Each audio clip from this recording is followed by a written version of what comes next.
Not all customers are the same, and treating them like they are will cost you money. In this video, we're breaking down customer segmentation, what it is, why it matters, and how to create clear, actionable segments that actually drive smarter business decisions. I'm Onyo Benaya, your friendly business analyst and strategy consultant. Let's get into the video. This is now, remember we said that we're going to collect our data and then analyze and interpret the data. So this is part of data collection now, this part right now, customer segmentation. Remember in your business model, you have customer segments. You've already tailored your customer segment. You said you have free users, you have people that are willing to pay. That's for some businesses. Some other businesses, you say you have people that want to pay for luxury, people that want to pay for premium, people that want to pay affordable. So what made you to come up with those type of customers exactly? How did you know people want to pay for this, want to pay for that? And if they tell you, okay, what number of people want to pay for this? Okay, you have people that want to pay for affordable perfumes. I think in Esther's presentation, she actually put it in brackets. She had things like students and some things like that.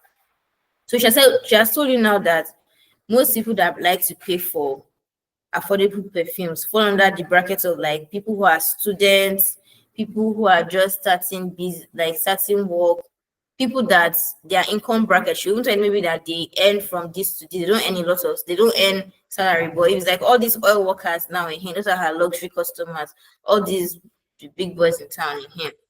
So how did she discover that those people are, how did she group them? How was she able to group them? Basically, that's just what customer segmentation is all about. Dividing your customers into groups based on their similar characteristics and needs. Why are you dividing your customers into groups? It helps you to make better products for them.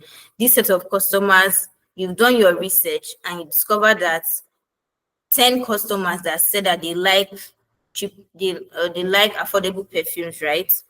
Because you ask them other questions like what is your age bracket, what is your, all this type of questions. You see that okay, they are all women that like this type of perfume. Maybe it's even the um perfume brand now.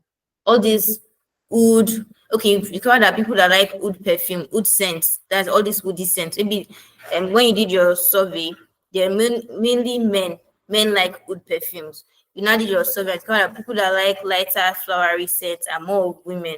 So you already group them that okay, you're going to push the wood perfumes to the men, you're going to push the flowery perfumes to the women. That is, you're segmenting your customers now based on different things. And then there are just three main segments that you can group customers into. Like when you want to group them, there are three main things to consider when grouping people. So we have demography, that is their age, their gender, their income level, their education level, right? So even for the business of like creating courses now, you can see that you can discover that most people that are undergraduates prefer shorter courses. Most people that are working class professionals prefer professional courses, right? That's like courses strictly for their profession. Not all these there are some courses that just talk about general things like time management, maybe project management, um goal setting and things like that. Those are like general courses, general based courses, emotional intelligence. So when you group them now based on, you know, this set of people, they like this, they prefer to go for this type of product, they prefer to go for this type of product. So you're grouping them now based on demography. Then we also have psychographic. Psychography is just like their lifestyle. Are they people that like to, how do they live their life, right? Are they people that are extroverts? Are they introverts? Do they like to go out a lot?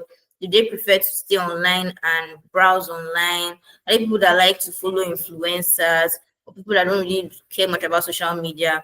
So we have lifestyle, we have values. What do they value? Are they people that value um maybe climate change, people that value clean products, people that value maybe women's rights, people that value Some people value quantity over quality, right? Maybe they prefer to have like a big bottle of something rather than a small bottle that is more expensive. So these are their values, their interests, their personal traits. That is psychography. And then we have behavior. Behavior is their purchasing power. How much are they willing to spend? How do they spend their money? You discover these things that some people spend their money on like different things. People spend their money on maybe just the basic. They just like spend their money on buying um, food, lights, like basic needs. Some people spend their money on there's one new watch. It's because it's this color, I'll buy it. There's one new something. So find out how they like to spend their money. Some people like spend money on education. There's some parents that you ask them for money from that to next year, they'll say they don't have money, but you say that you want to pay for one course, they'll say, okay, I have money to give you, right? People spend their money on different things that they value. It's somehow based on your behavior is kind of linked to your value, but that's how you spend your money. People spend based on their behavior can be brand loyalty. Brand loyalty is that anything that Nike produces, me I must buy. Anything that Apple, I'm an Apple person. I'm not an Android person. So iPhone, MacBook, those are the type of things I buy. I don't buy things from other brands. Some people have a product. How frequently they use a product. Some people can change their phone every 6 months. Once the latest comes, that they are changing their phone. Some people like to use things for long. They like things that last long, right? Some people like things that they don't really want it to last too long because they like to have bragging rights. So these are different segments of people that you're going to be looking at, and you need to do all of them. These different segments. It's not like you pick just one. You can mix them up in your questions, right? Just mix them up to get a feel about your customers. And why do you do customer segmentation? To tailor your marketing efforts. As I said before, we use wood and flowery scents, right? Tailor your marketing efforts and product offerings to meet each segment. Excuse me. You discover that this gender prefers this part of perfume. So if you're going to run like a Google ad, you push it to only men that you want just mainly men to be seeing this Google or Facebook on Instagram. Mainly men should be seeing this type of perfume that I'm selling. If you want the flowering, you push it to only women. If you want a course that's for 1 month or 2 months, you push it to these people that have finished school. You push it to people that have not yet finished school. Maybe people that are just starting up, you push it to them. And it enables personalized marketing too and better resource allocation. Now you know that most of the people, most segments that you can find around you are into this and this. Instead of spending your money doing like 10 different products, right? And you don't have plenty money like that, or even if you have plenty money, you do 10 different revenue streams and only two are making you money. You do your market research, do your customer segmentation, you discover that from all these streams, right? Based on this, these are the customers that actually pay for these two streams. You focus on only those two customers in those two streams. You forget about the other streams, right?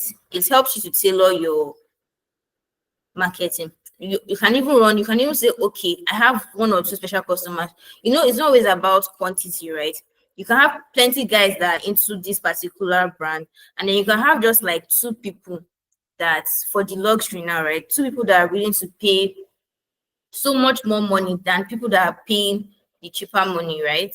And then you just say that, okay, I'm going to make a product for the people that a lot of people, right? But I'm also going to make a product for those guys because the money that I'm seeing from those guys, even though they are few, that money is big and I can't let that money go. That money can even cover other things, right? So it helps to make personalized marketing and, and manage your resources better. Resources that you have available to you instead of spending them on different things and doing like trial and error, you can allocate your resources better. So these are just the types of customer segmentations, how they are broken into demographic. So there you have it. Now you know how to identify and build clear customer segments that actually guide strategy. Don't guess your audience, define them. If this video helps, please like, subscribe, and watch the next video where we apply segmentation to real business scenarios. See you in the next video. Bye.